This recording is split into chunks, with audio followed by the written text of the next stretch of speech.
Okay, let's talk about Talon here. I went through an interesting arc on this because when I first heard about it, I said, I don't need that. I was right. But GMT's fall sale convinced me, let's give it a shot. Because I like space combat. And I really liked the idea of something that sat as a scenario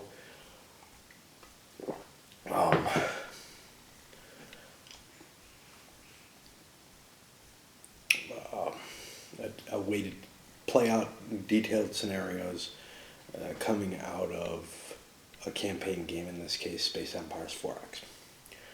So read the rules. Right off the bat, I've got kind of some questions about it in terms of, I don't know how this is going to work. But also, I'm sitting there with this very clearly, it does not really do the job of sitting as something that allows you to play scenarios from an SE4X campaign. What it does instead is it says, hey, you can play a game that's sort of like SE4X using the 2 races here. And I mean, you can split that into 4 races or whatever, but weapons limitations, etc., extend to such a manner that you can't build all the ships in SE4X with any given race. You can't use all the rules from SE4X, period. A bunch of stuff like that makes me kind of say, it doesn't really feel like it was fit in all that carefully. And there's some tie-in capability, but it's not exactly what I wanted. Instead, you have on the chart. You also have this Empire game, which allows you to play a campaign without SE4X, and that's what I went ahead with. To me, that's the equivalent of, although it's definitely smaller, at least with what happened for me, of playing the SFB campaign, Fleet Defense campaign, which I never actually played. I always ended up with Economy of Force, and I did a couple of the other smaller campaigns. I always wanted the map, but I said, hey, let's try this. I think it looks smaller, and it turned out to be a lot smaller. So, a couple of, and then when I started playing it, the first couple of scenarios, there was a level of excitement there. I was seeing space combat happen. I couldn't quite get a grasp on how to play the Terrans effectively, but there was some excitement. The campaign itself had some painful bookkeeping going on in it, but you know, that's the price of doing something like this. You know, some of the decisions don't fit nicely with SE4X, which is to say, you're playing a different campaign game on SE4X. More so than you're playing a different campaign game between the Starfleet Battles Fleet Defense campaign and breaking out a Fed and M map and saying, okay, I'm going to do one race fights another using the same rules. You have some differences in terms of how the ships operate and everything that changes, well, mainly in terms of what your production's allowed to be. That changes the nature of the two games, and maybe some of that's because SE4X is a little bit more open in terms of what you can do. Even though they tried to constrain it to fit this, you know, for this scenario, they tried to constrain it. Okay. But then the more I played it, the more I started to see issues arise. And I think those can be summed up has a couple of personal taste issues. One of which is that, well, the first potential issue is that maybe the game is just not balanced. Maybe the Terran forces are simply weaker than the Talon forces. There's another possibility. There are a couple other possibilities. One possibility is, of course, maybe I just can't understand the Terrans, period. And for some reason the Talon make more sense to me. And that was sort of the rosy view that I took early on was, I'm used to playing Hydrons in SFB. The Talons feel kind of like that. But it really isn't that way. It's not like one side has weapons that work at one range, at a range that makes more sense, and then I'm just incapable of fighting at a certain range or whatever. It actually has more to do with the ships are inevitably, because of the way the facings on the weapons work, the way the firing arcs work, they're inevitably going to run each other over. So they're pretty much going to unleash all their weapons at a range. And I don't think that there's a range differentiation that really makes one side stronger than the other. That's the kind of thing that I could easily tinker with, or screw up on my own thinking. So for example, in SFB, I'm not particularly good with the Klingons, but I've played people who are. I'm not particularly good with the Romulans, but I've played people who are. But there are a number of races I am much better with. I'm better with the drone armed races, and I think I'm very good with the Hydrants. But anyway,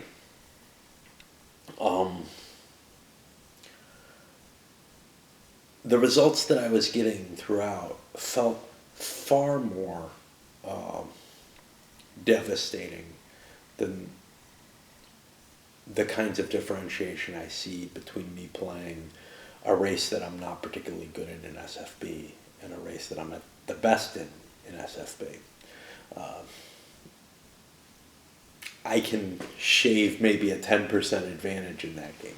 In this game, because of the nature of the combat, perhaps, or it may just be unbalanced, what I've noted, or it may be that the Terrans are just significantly harder to play well.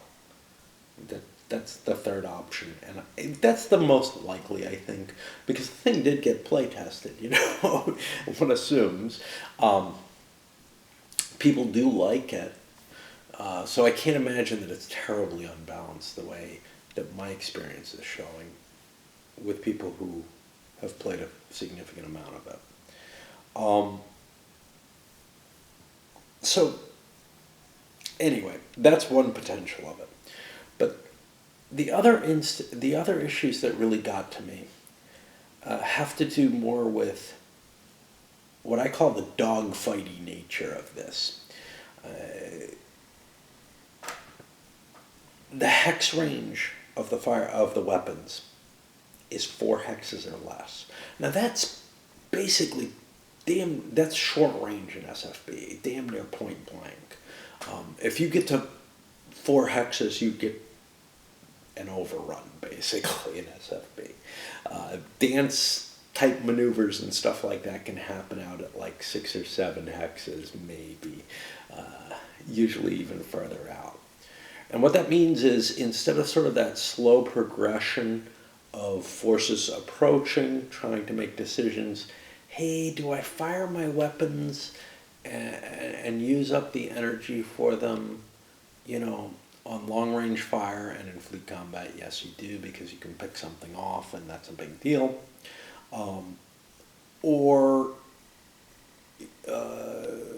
do I wait until I see the whites of their eyes and fire? That being kind of one of the big decisions in an SFB type game, especially when you're doing just ship versus ship or something like that, where you can't really hurt the other guy unless you close to a certain range.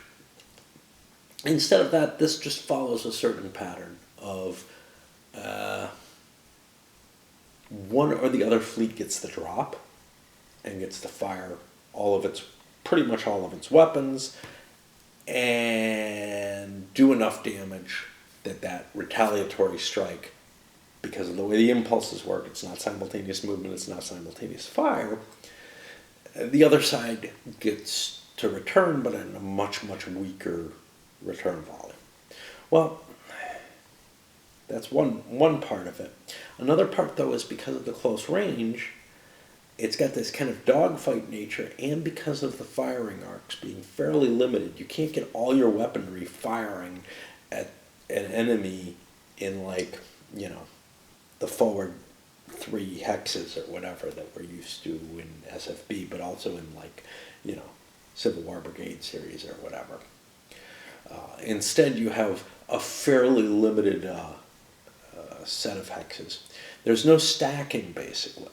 If you stack your own ships, you're going to be ramming into each other left and right, and that just causes nothing but problems. You basically have to have one ship per hex for your own ships. You can pass through the enemy ships, you can't ram them, but your own ships cannot get too close to each other or they cause problems. And again, this is all, you know, just sort of design decisions in the game that were made for certain reasons. And the combination of those factors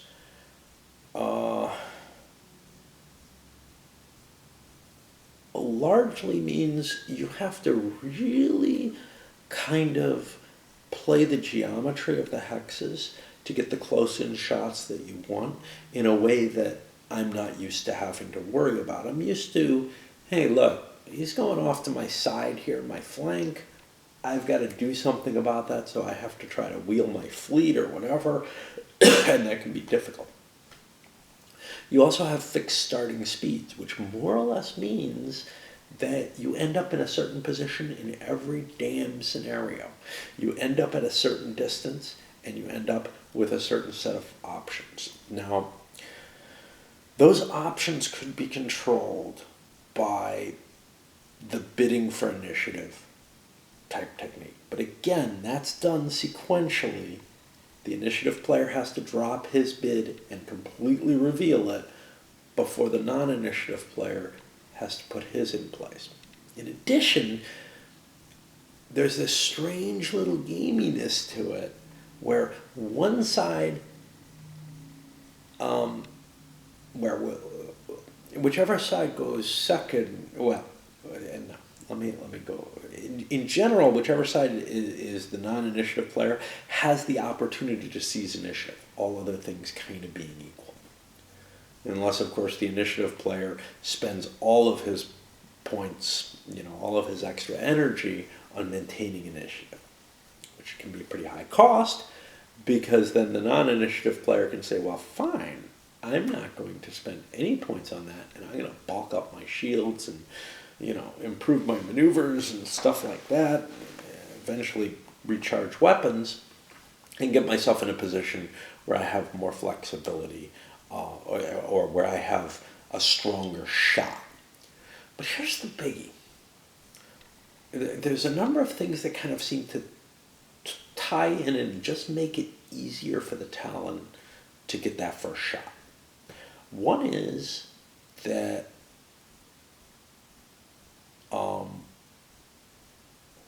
they start out with the initiative, which means that the Terrans are the ones who will have to seize the initiative, spend points on that, to get that jump over to the first shot, if it's available to them. But the other is the way that the movement chart works, the way that the impulses work. I get kind of the feeling that the Talon can get that same advantage by just using their afterburners and pushing their ships an extra hex. They can't be moving on the impulse they do it. But just the way things work out, they're almost always able to get that first shot off in the games that I play. Now, here's the weirdness. It is possible, depending on the energy curves that different ships have that are on the board, and the choices that you make, that you could actually engineer, because of the vagaries of this little impulse chart, that you're ensured to be able to grab the initiative when you want it. It's a level of play that I'm not at, that I don't want to get to, because it's a gamey type mechanism to me. It's one that doesn't fit in with, it doesn't fit in with the dogfighty feel, and it doesn't fit in with the feel that I more prefer of large fleet conglomerations trying to position themselves at the proper range for their weapons or whatever, which I kind of like. So instead, what you may have is this weird sort of mathematical trying to figure out, when can I get the edge at the right, on the right impulse? When can I get the right impulse to happen so that that's the impulse that I have to control when I get to grab the initiative? And can I engineer this so that it works? And maybe you only have to think about it once or twice in most cases, and then maybe always the Terrans are going to get the jump instead of the Talon. I'm not sure. Or maybe it depends on the ship classes that are present. It certainly does to some extent, because if one side has more ships that have energy capability to them than the other, they have more capability to grab that initiative, as long as they have a reasonable enough power curve. And some of the small ships have trouble getting a big power curve. So basically there would be, in my view, a potential for being able to game the impulse bidding system to a degree that maybe the Terran can negate whatever this intrinsic ability that the Talon seem to have for falling into that first shot. And the first shot is devastating. It really is. Because the weapons only fire at close range. They basically, a lot of them go from can't hit at all, almost can't hit. Phasers are the worst at this. And then, oh look, very, very certain to do a significant amount of damage. And then maybe a slice at 1 hex away where not able to do as much damage anymore. And then at 0 hexes, you can't fire at all. So you've got to be really careful. And the closer you get, the harder it is to get your weapons aligned, so that your firing arcs are facing where you want them to be. And it's very hard to turn in this game. You can't stand still and turn. You can't use your turn capability in any way to prevent yourself from getting forward movement by kind of tacking to stand close in place and get a shot off or anything like that. Even Blue Max allows that in World War I airplanes, because, quite honestly, you could do that. You would think in space it would be easier to direct your engines so that you could do a tacking type maneuver and burn off all that extra energy, even with ships that had, the hot engines like fighters, which can't ever slow down. Even for those, they should be able to line themselves up and get a good shot in. But anyway, I found it very, very difficult to align those shots, especially with the fighters, which had just forward-facing weapons, which are really hard to align. It's easier to fire out the side. Yeah, you could say it makes sense, but whatever. Broadsides are easier than forward firing to target. I don't know. Anyway, I found myself facing a couple of issues with the tactical, which was the difficulty in aligning the weapons, the strength of the first strike, the closeness that combat just happened at, and then this weird control over the impulse chart that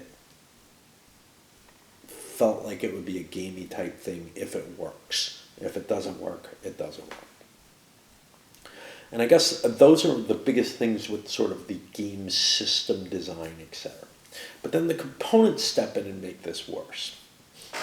So one of the biggest ones is that you're supposed to actually write on the counters. And that's how I played it. That makes it difficult. It made the counters be very large. They completely fill a hex, which means if you have multiple ships stacked on top of each other, and that can happen If it's your own ships, it probably is bad, but that can also happen when you and an opponent both are in the same space. They completely cover, and you might not even see the ship underneath. Whatever. There's also the difficulty of having to lift the ship up, erase things from it, mark them up. Not to mention that these markers don't actually work on the counters. They work. There's nothing wrong with them. I've seen some people say, "Oh, my markers were dry." They may not be. Try them out on the plastic. They actually write fine on the plastic. They don't mark at all on the counters for me. So I had to grab a China marker. I don't know how big a deal that is one way or another. One thing I know about China markers is you got to be real careful with the dry erase markers, because if you leave them on too long, they will eventually stain the counter. The China marker, I think, well, I don't know about the counters. I've had it on plastic sheets where I marked them up with dry erase markers, and eventually the dry erase marker no longer erases. The wax from the China marker always seems to come off, although it doesn't come off as cleanly as these suckers come off with a little bit of liquid. I don't know about these in particular because I couldn't get them to work. Another factor between the two fleets, well, okay, so the mechanical aspect of having to write on the ships, of having to try to pay attention to what everything moves and gets energy on, and when little counters are being removed, like shield reinforcement counters and stuff like that, I found that to be particularly tedious. It's not as much information, perhaps, as is tracked in SFB, but I could not find an easy way to track it with the components in the game, whereas with SFB, I would write the ships above the impulse chart that had options to move, well, that had to move on specific impulses.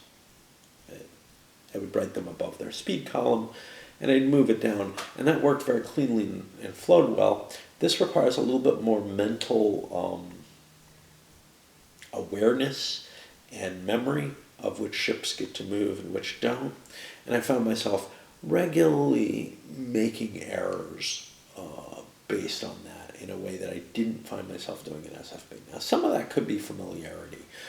I played a whole hell of a lot of SFB, but I do think that this is a harder system to internalize what is going on the board. You have to look at the counters on the board and see their speeds. Now, you could make player aids that essentially reproduce the SFB system for this. You would, of course, have to have 2 different entries per ship, because there's 2 kinds of energy. There's forward movement energy, and there's points that you're gaining to do action point, available power or whatever, that you're able to trigger off as they happen.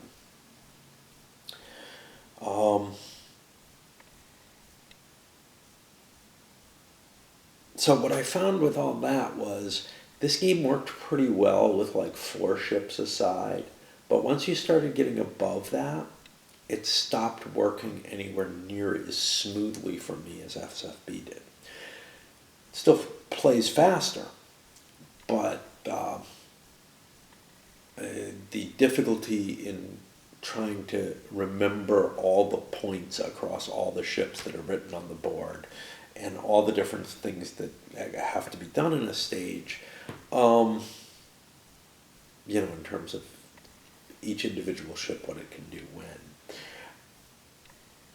That started to create too much mental clutter and really detracted from the game. And I felt like that was one aspect that made this not do one of the things it's advertised to be great for, which is, look, you can play with lots of ships. I found it above 4 ships per side, not counting fighters, but they're more expensive than they are in SFB in terms of the mental activity you have to perform for them. I found that this did not work as well for those large fleet actions.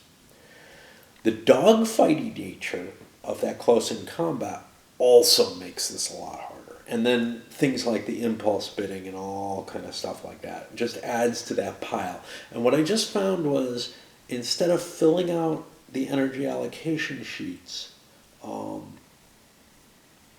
I had to do less mechanical action here, but I had to have more mental awareness of what everything was going, what speeds they were all traveling at, and everything. Just because there no easy way to represent all that information clearly to my brain so that I could see it as it was happening was present.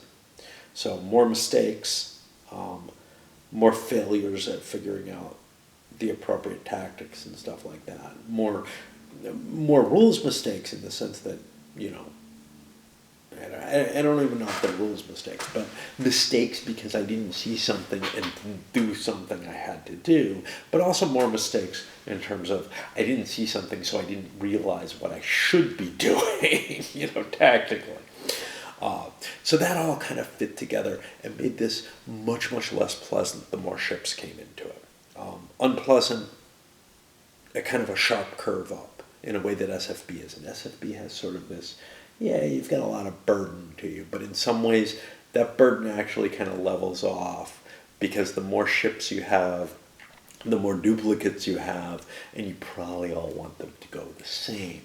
So the fact that you can't stack in hexes meant that you're making individual decisions on each ship instead of, you know, what the hell, I got a stack of destroyers, I'll just move them together, you know, and have them fire kind of as one formation. The dogfighting nature, trying to get those weapons arcs into play, everything like that, man, that made it a lot harder and a lot more painful. Play's kind of interesting with just a couple of ships on the side, and I was kind of enjoying that. But as the battles, basically the players started only wanting to fight the battles that they had the numerical superiority in. So only the battles where both players really threw a pile of ships were getting fought out as I played through the campaign. Okay. Another factor in here is the weapons types. Both sides have unique weaponry. On the smaller level of things, the Terrans have these photon torpedoes. They're not photon torpedoes, they're energy torpedoes or something like that. Antimatter torpedoes. Which cannot fire at range 1. But they're pretty good at ranges 2 and 3. And they do 4 damage each. And the phasers kind of work like phasers in SFB, except they only have a range of 3. And they only have an effective range of 2. Anything beyond that is no good. Disruptors, on the other hand, they have a range out to 4. They're pretty effective at 3. They do 2 points of damage each. I'd say they're pretty similar to the antimatter torpedo in terms of the chart, except they can still fire at range 1, but they don't particularly want to. All of these kind of work the same, and I don't feel like they may have some slight numerical advantages one side to the other at certain ranges. The phaser works a little differently than the others, and it only works at closer ranges. But the big difference is the Terrans have fighters, and the Talon player has missiles. Now, the ships are also a little different. The Talon ships have weak rear and flank shields, and very strong front shields, whereas the Terran ships are somewhat more balanced. The fighters are very fast. It seemed, especially using my SFB, think process, it seemed like I want to whip those fighters around and try to blast down those rear shields. Sounds like a great plan. The problem is when you match that up to the missiles are very fast and almost explicitly designed to take out fighters. It's almost their perfect job. The only problem with them is you have to launch them pretty much out the front arc. I don't think any ships have them that can reach to the sides. So, but the good thing about them is they can fire out to range 4, and they're pretty much as effective at any range. The only exception is at range 1, you can drop them and they hit immediately and they just do 2 points of damage automatic. No die roll, nothing. No chance of defense. Anyway, what I found in my play was the missiles completely dominated the fighters. And the best you could hope for, a squadron of 3 fighters could be wiped out by 3 missiles. Every 2 fighters, because of the way the damage to the missiles work, have a working phaser each. It basically takes 2 phaser hits to knock out a missile. So pretty much, if you drop 3 missiles at a squadron of fighters, you need to fire the weapons from that squadron and a second squadron in order to prevent yourself from losing a fighter. And the damaged missile still hurts you just as bad as a full strength one. So there's just this sort of numeric advantage if you can get a lot of missile ships in there. Now, maybe fighters are a bad choice for the Terrans because they are dominated. The missiles still work pretty well against the capital ships. They're not great. They're really, really good at shooting down fighters. They're okay against capital ships. They probably fit in with the other medium-sized weaponry that you could have. But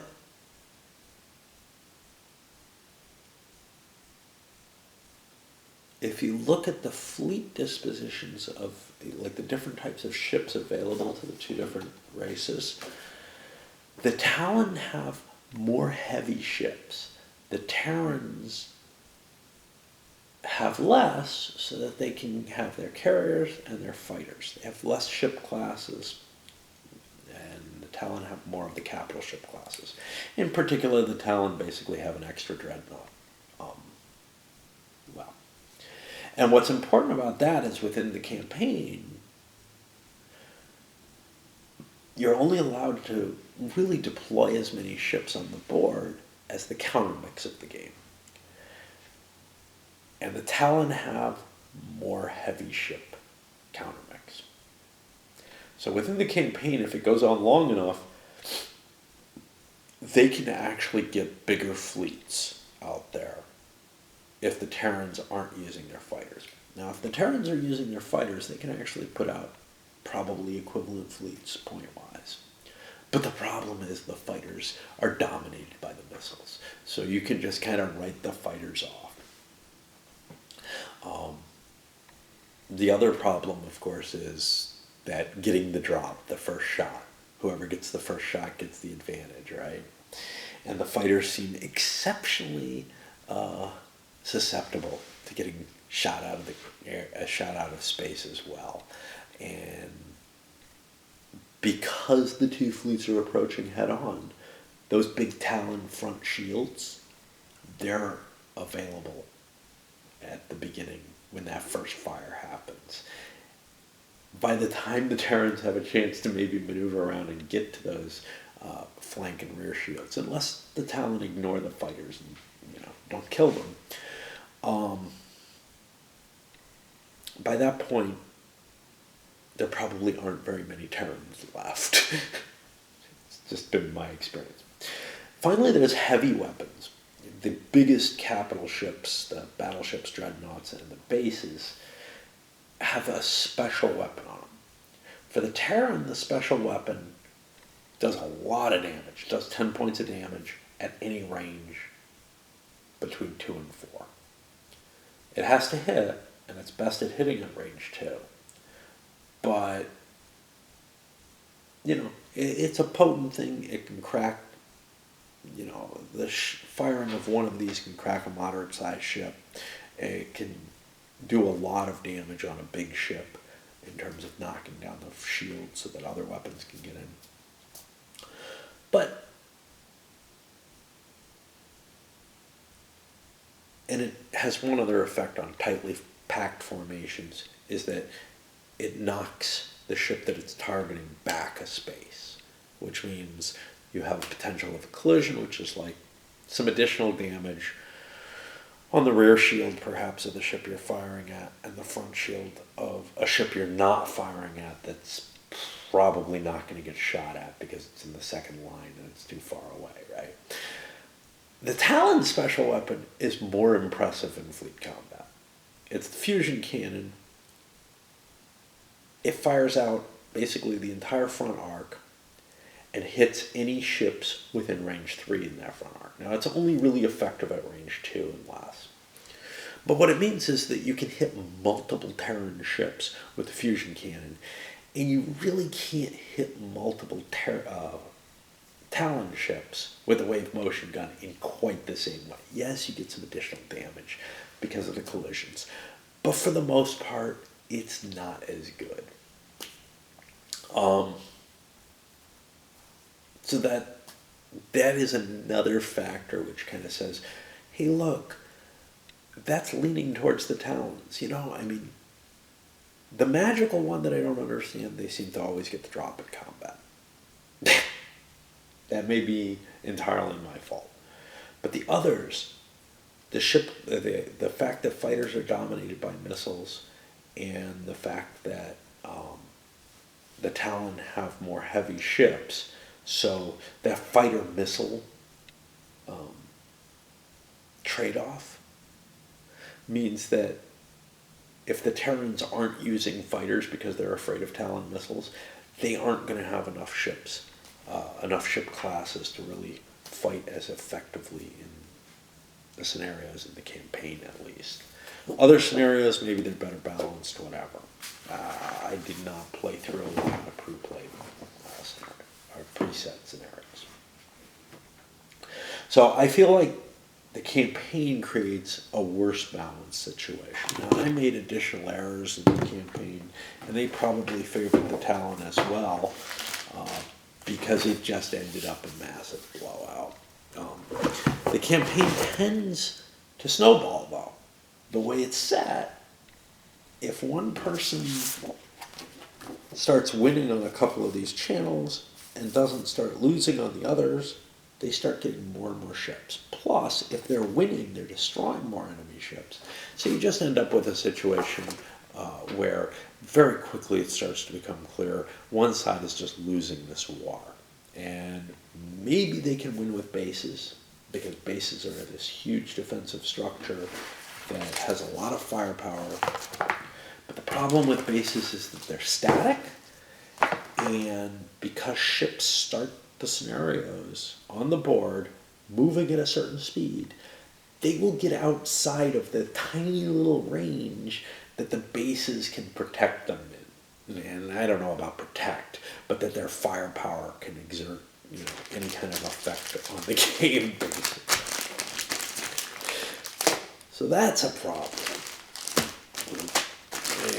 I don't know how huge a deal that is, but what it means is that you're not going to get this huge dividend off the enemy running into attacking you. You're not going to get a big defensive bonus on that. Overall, the combination of things, the game may work okay playing the pre-written scenarios. For all I know, it works fine in SE4X. I don't know. I doubt it because the two races. But in the campaign structure, it definitely didn't work well. But I also do feel like the Terrans certainly, this is another thing. The campaign structure gives you a certain scenario with certain rules. The Talon always have initiative. The initiative player gets to set up the terrain in every scenario.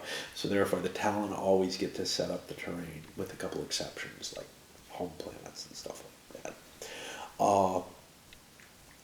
So what that all, that just sets all these other little advantages towards them. I certainly did not find it as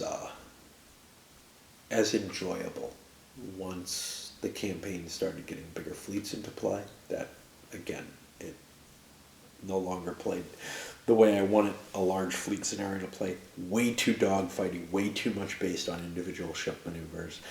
way too much having to be careful that you don't collide your ships together and pay attention to what all your ships are doing, and just too much information to process for my poor brain. So yeah, I mean, overall, it did not do the things I expected from it, and it's not a detailed enough game to justify sort of this, okay, well, I can only play with 3 or less ships or something. I would rather play something that's got more detail, and it's very disturbing to see that a game which I think is sort of explicitly designed to speed up and make and streamline SFB play, has so many hindrances to it for that. Now, it does still speed it up, but it does that through one thing. Well, through a couple of things. But there's one basic element that has preconditions that cause it, which is that ships get destroyed really, really quickly in this. And ships get destroyed really, really quickly in this because the combat range basically is within 4 hexes, and it's really actually within 3. You don't have lots of hull hits on most of the ships. You don't have huge shielding. Basically, the firepower of a couple of ships can take down an enemy ship. 2 ships of the same class can take down 1 ship of that class. Whatever. I think that's about the right proportion there. Of course, fighters, it's like 1.5 of them can take them down, but you never fight fighters against fighters. Missiles, each missile can take down a fighter. Every 2 fighters can take down a missile. Seems unreasonable again.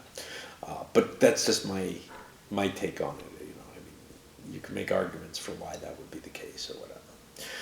You can make arguments why dogfightiness makes sense.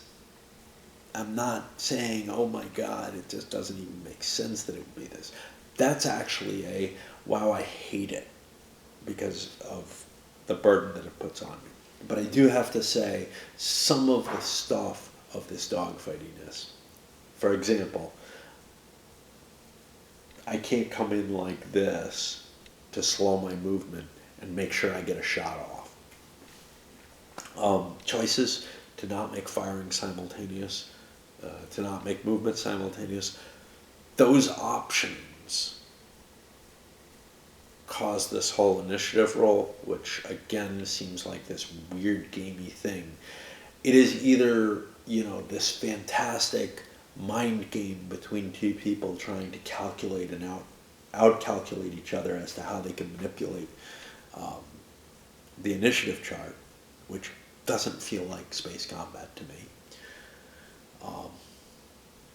Regardless of any arguments about ECM or whatever. It just doesn't feel like that. It doesn't feel like you're blanketing the other person and knocking out his computers. It feels like you're looking and saying, on impulse 3 I can beat him, but I can't do it on any other impulses.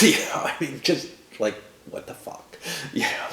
Why is my power cycling at these rates? Why can't I just use my power against him instead of, I can only use it on impulse 3. So that whole part might be a really interesting game to some people. To me, it's just a horror of unbelievable, it destroys my suspension of disbelief. As does the, I have to move forward or make broad turns or a side slip or whatever. I can't keep moving with lots of little turns to stay in position. Now, SFB doesn't catch it exactly. Crap. Neither one does because they don't have vector movement, right? They're making up some magical physics in both cases. But if you're going to have magical physics, don't make it so bloody painful to create something that's hard to believe could exist. I mean, if I'm going to make up magical physics that allows me to move without inertia, then I guess, magical physics that says I can't do those rapid turns is just as reasonable, right? But I'm still able to do this and get a shot off, right? I don't know. Anyway, this just really kind of left a pretty damn bad taste in my mouth, and I doubt I'll be pulling it out again. But of course I'll keep it because I don't sell games. All right, let's send this up, but not a pleasant experience by any means.